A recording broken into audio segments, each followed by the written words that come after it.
Bismillahirrahmanirrahim. Assalamualaikum warahmatullahi wabarakatuh. 17 Agustus, Hari Merdeka.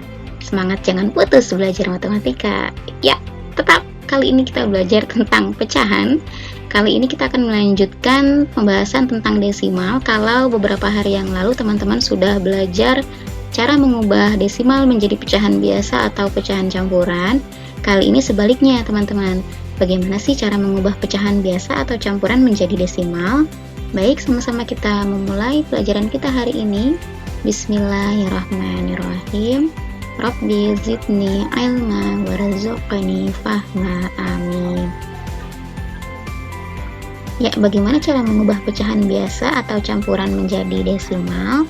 Dibagi menjadi dua cara. Cara yang pertama adalah mengubah penyebut menjadi per 10, per 100, per 1000, dan seterusnya yang berbasis 10.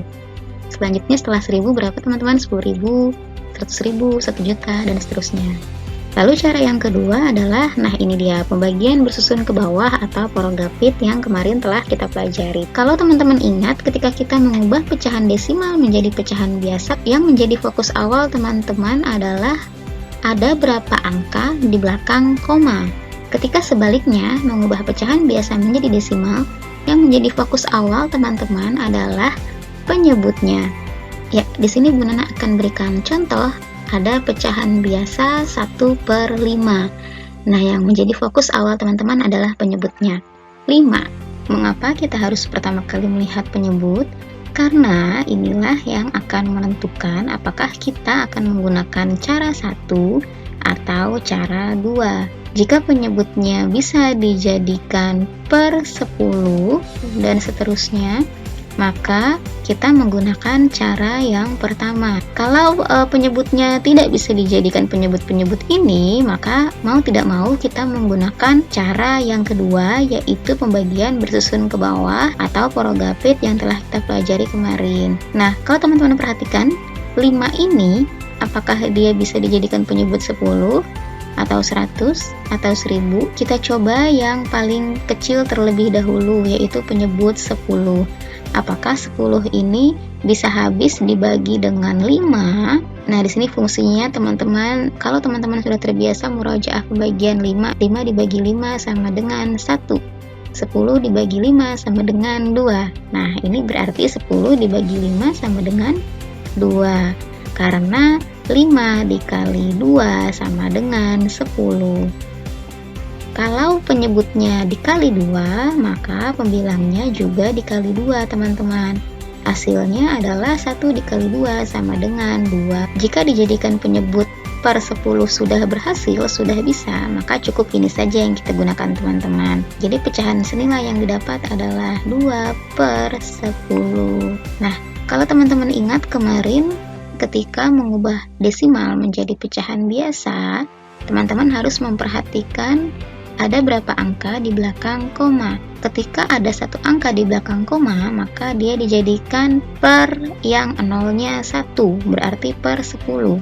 Jika ada 2 angka di belakang koma, maka dijadikan per 100 karena nolnya ada 2. Jika 3 angka di belakang koma, maka dijadikan per 1000 karena 1000 memiliki nol sebanyak 3. Sedangkan di sini teman-teman perhatikan, pecahan senilai dari 1/5 didapatkan 2/10. Kalau kita ingin mengubah menjadi desimal, maka kita lihat ada berapa banyak angka nolnya. Karena di sini angka nolnya hanya 1, maka otomatis hanya ada 1 angka di belakang koma. Nah, berapakah angka itu? Kalau teman-teman ingat, angka di belakang koma merupakan pembilang dari pecahannya.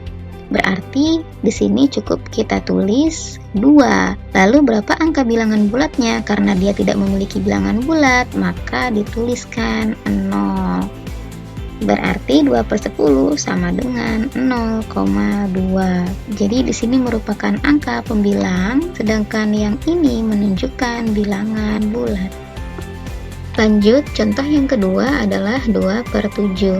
Teman-teman perhatikan apakah 7 ini bisa dijadikan per 10 atau per 100 atau per 1000. Jika tidak bisa, kita menggunakan cara pembagian bersusun ke bawah. Kira-kira bisa tidak ya angka 7 itu? Tidak bisa ya teman-teman ya. Jadi mau tidak mau kita menggunakan pembagian bersusun ke bawah, pembilang atau angka yang berada di atas kita taruh di dalam atap. Lalu penyebutnya kita taruh di luar atap.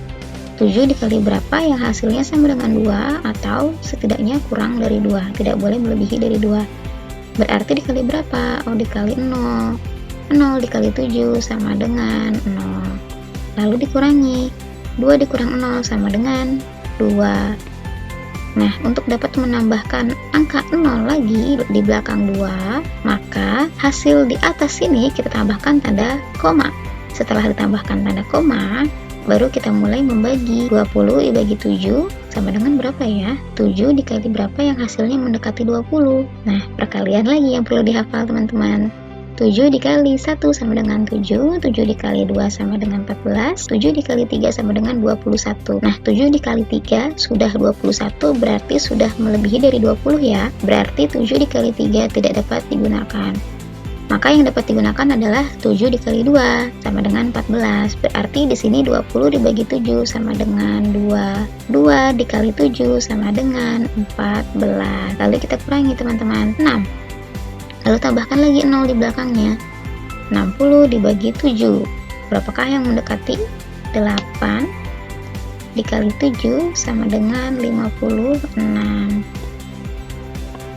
Begitu seterusnya. Kalau dia tidak habis-habis, cukup teman-teman tuliskan dua angka di belakang koma saja seperti ini teman-teman. 0,28. Berarti bentuk desimal dari pecahan biasa 2/7 sama dengan 0,28.